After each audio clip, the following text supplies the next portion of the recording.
All right, how's it going, you guys? It's been a little while since my previous update. If you watched the previous vlog, you're gonna love this one. This one, the title, as you can see, is about No More Playing with Sound by Mikey Botti. So here you go.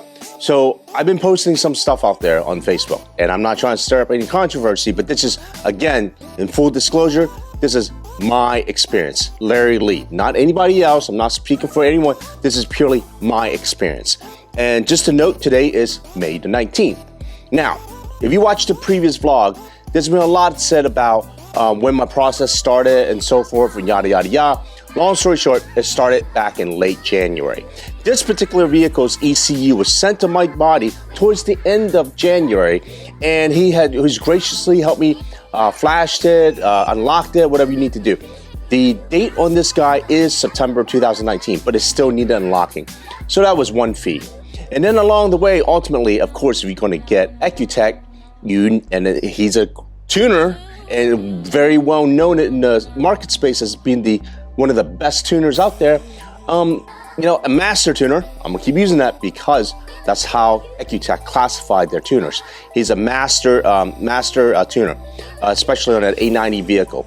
Now, with that being said, that went out there and the process started back and forth. And part of it, again, per my prior vlogs, the delay happened at the shop that was putting the car together. But ultimately, everything was buttoned up. It should have been ready to go. And I think it was by the end of February, in the beginning of March, everything should have been buttoned up and the car was ready to tune. And in fact, that was around about the time that the baseline map was dropped in. The baseline drop is a baseline measure. So I did not expect any type of... Sorry, could you say that again? Whoa, sorry. Goofy watch. So the baseline is a drop, and I did not expect any type of true performance out of it, nor did I expect any type of software controls because it's EcuTech, nor the sound aspects with regards to the verbal and whatever else. I'll get to the host some of the other comments later from the A90X forum that is out there, and by all means, you're gonna find tons of forums out there, and pretty much it's going to be out there. But anyways, so I went through that process, and ultimately, due to with multiple iterations, Mikey Botti and team was able to get the car tuned at a very stable form. No doubts. Like I said in the previous one, since Mikey Botti did share his name out there on the forums, and he wasn't shy about it. So here I am. I'm going to let you know it was Mikey Botti tuning this car. And the tune itself, absolutely accurate, very safe. The tune was strong.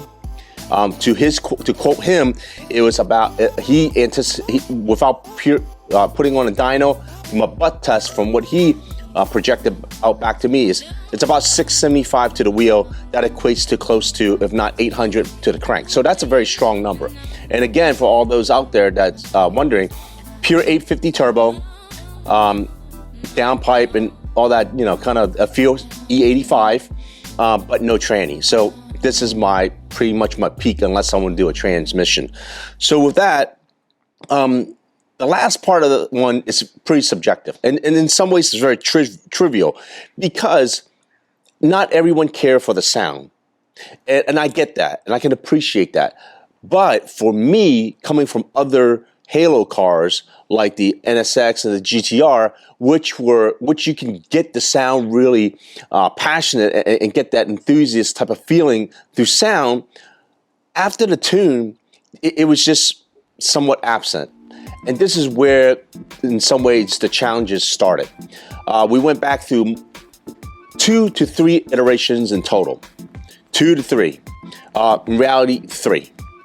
I started with having burble, no burble, not loud enough. And then it got to the point that, hey, and then controls were missing. Because for a lot of you out there, if you go Google and watch the videos, there's actually 3 controllers, sliders within the EcuTech app. I had it, then it disappeared, whatever. It's just inconsistent. That's what happened. And through that, we were working through iterations. And finally, he felt that it was enough. He's like, I can't get the sound right. Now, keep in mind, here's the sequence of the sound. It was very low, basically almost OEM. Then I did make the request of make it loud and obnoxious as you can, thinking that those sliders will work so I could dial it back down. And in reality, they did not work at all. In fact, all three of the sliders, when you slide it even to just a millimeter, it was either on or off. There's no in between. So there was zero control with any of the three sliders. Then along the way, there was for the way he approached it, or at least this tune approached it, it had a custom input. The custom input was the same way, just as of the other three. That was his way to turn on and turn off the burble. Just the sound, not crack on pop, none of that. So all those things that was advertised through other vendors or videos that you watch, I did not receive that from Mikey Botti, the master tuner. Now, my expectation was, forget the dollar amount. Being a master tuner, I think this request should be able to be fulfilled. But no, and along the way, there were timing gaps that wouldn't happen. I'm not going into that too detailed at least, but it was a wait. And even as of today, on May the 19th, about a week ago, I emailed him and no response. So ultimately, yeah, I did go online. The form that he theoretically is the author of and control, he advertised that he had 8-second runs, which is great, and everything else, but I was still stranded. And in fact, his partner, Jazz, say that, hey, he has over 80 emails addressed, get in line. I've been in line since February or late January. Today's May the 19th. I think that's being pretty patient. So here I am, along the way, I'm getting torched by a couple others saying that you're a ricer, whatever else. Yes, I'm an Asian and I like Japanese/German cars. Call me a ricer, fine, call me that. You're worrying about sounds, pops, and bangs. You know what? Sound is a part of the passion about driving a car. If you don't like sound at all, drive the electric because you'll be one of the fast ones out of the block right off the bat. In fact, it's interesting that with even the LFA, Lexus will spend millions and millions of dollars partnering up with Yamaha to do what? To tune sound. Sound is a part of one of the 5 senses that we have to make enthusiasts about car passion to come alive. So while it's not on a priority list for a lot of people, yes, it is one of my items. And as a paying customer, I think I deserve that. And with the response of, literally at the end said, Larry Lee, the tune is done. No more playing with sounds. No more iterations. And at that stage, I was actually requesting a version 8, which he really had already. It was a version between 6 and 7. I asked him, take the highest of the low and the medium of the high to form 8. Just do that and give me the 3 controllers back. He wouldn't do it. So what does this mean? This is a public service announcement. It's a PSA. Yes, you can call me Karen. You can call me a Ken. Call me whatever you like. This is my experience. And at the end, I'm not a happy customer. The car's great. No doubts about that. But if you look at a full spectrum of the parameters that needs to be satisfied, sound was not checked. And in reality, at this juncture, no matter what he sends me, while I would appreciate it, I'm not taking it. Because you know what? Who knows what could happen after this particular tune? I will have to go look for a new tuner at this point, and maybe some of you out there are not willing to take me on as a client, which is fine. There are plenty of people out there that would absolutely accept the money and accept the challenge to be able to tune a car correctly. Not only in chasing numbers, but from all aspects and parameters of this type of hobby, tuning. People spend millions of dollars on developing mufflers. Is it really for the exhaust, for the note? I mean, it's more for the note than anything else. We know that. So you got to go out there and really do your research. Some call it bashing. This is not a bashing. This is actually just a real life experience. So I will prevent some of you out there and level set your expectations, as my previous vlog has stated. In this platform, you got to make sure ensure that you understand what is your expectation and what can people do for you with this car. Maybe it's a new era of tuning. I don't know. But since the pandemic, my experience with the modification world out there, it's been pretty challenging. Yes, I am a difficult individual, meaning that I'm demanding. I do believe that I was raised on the fact that an honest day of pay should be along with an honest day of work. That's how it goes. No free lunches. I understand that you have 80 emails to satisfy. I get it. But at the same time, if all those are 80 individual clients, on averaging, let's just say there are 1,000 apiece that paid your bills, that's $80,000 of income. Easily. Along with other whatever else you have. So your business is thriving. Spend the money on your resources. Make sure you have proper coverage then. And then pass on your development, whatever. None of my business.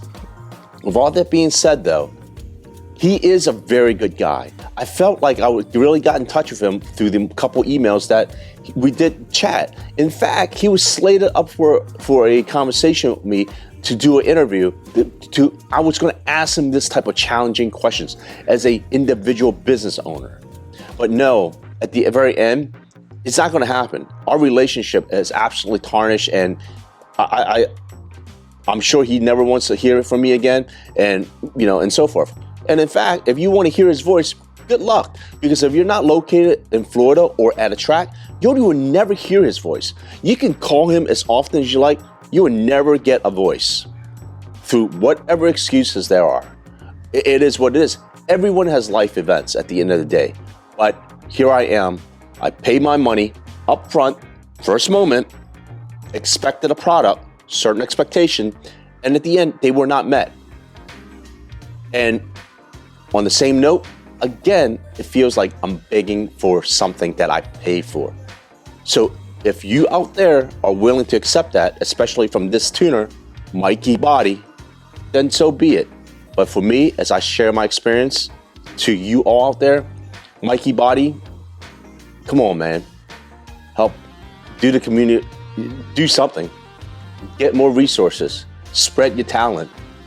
So with that being said, I'm going to try to wrap this vlog up with this car. The car is fun. I mean, no doubt it's a sleeper. Pull up next to a 911, especially after a tune, no contest. It makes great runs. It's a good car. The B58 engine is amazing, especially the 2-port deal. I can't speak too much about the 6-port, but the 2-port's absolutely phenomenal because that's what I have. I enjoy the car overall. I didn't enjoy any of the modding experience. And comment, it's fine. I can take it. I got thick skin. I'm not hiding behind a camera or email, whatever else. Let me know. If you don't appreciate my comments, let me know. It's all good. But at the end of the day, I know that through the previous vlog, I did help some people out with regards to getting in touch and getting their car moving and getting it built because of this post-pandemic type of environment. Other than that, I hope everyone is healthy, and I really appreciate everyone's support, and let's see what this thing can continue doing. Till then, peace out, stay safe.